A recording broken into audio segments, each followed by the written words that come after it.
ಇವರು ತುಂಬಾ ಜನರನ್ನ ಕಂಟ್ರೋಲ್ ಮಾಡಕ್ ಟ್ರೈ ಮಾಡ್ತಾರೆ. And at the same time ಜನರು ಇವರ ರೂಲ್ಸ್ ಅಂಡ್ ರೆಗ್ಯುಲೇಷನ್ನೇ ಫಾಲೋ ಮಾಡ್ಬೇಕು ಎಲ್ಲರೂ ಅನ್ನೋ ಒಂದು ಭಾವನೆ ಇದೆ ಇವರಿಗೆ. ನಾನೇ ಎಲ್ಲಾರ ಮುಂದೆ ಡಾಮಿನೇಟಿಂಗ್ ಆಗಿರ್ಬೇಕು, ನನ್ಗಿಂತ ಡಾಮಿನೇಟಿಂಗ್ ಬೇರೆಯವ್ರು ಇರಬಾರ್ದು. ಲೈಫಲ್ಲಿ ಏನೇ ಆಗ್ತಾ ಇದ್ರು ನನ್ನ ಒಂದು ಒಪಿನಿಯನ್ ಇರಬೇಕು. ಯಾರೂ ಅಷ್ಟೇ ನನ್ನ ಒಂದು ಡಿಸಿಷನ್ ಬಿಟ್ಟು ಅವರ ಡಿಸಿಷನ್ ತಗೊಳ್ಬಾರ್ದು.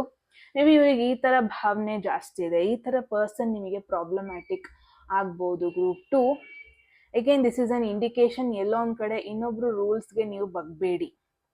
ನಿಮ್ಮ ಲೈಫ್ ನಿಮ್ಮ ರೂಲ್ಸ್, ರೈಟ್? ನೀವು ಇಲ್ಲಿ ಹುಟ್ಟುತ್ತಾ ಎಲ್ಲೂ ಹೇಳ್ಕೊಂಡ್ ಬಂದಿಲ್ಲ ನಾನು ಇವ್ರ ಅಂಡರೇ ಇರ್ತೀನಿ, ನಾನು ಅಥವಾ ಇವ್ರು ಹೇಳ್ದಂಗೆ ಕೇಳ್ಕೊಂಡಿರ್ತೀನಿ, ನಾನು ಹಿಂಗೆ ಇರ್ತೀನಿ, ಇವ್ರು ಹೇಳ್ದಂಗೆ ಇವ್ರ ಅಂಡರಲ್ಲೇ ಇರ್ತೀನಿ, ಇವ್ರ ಕಂಟ್ರೋಲಲ್ಲೇ ಇರ್ತೀನಿ.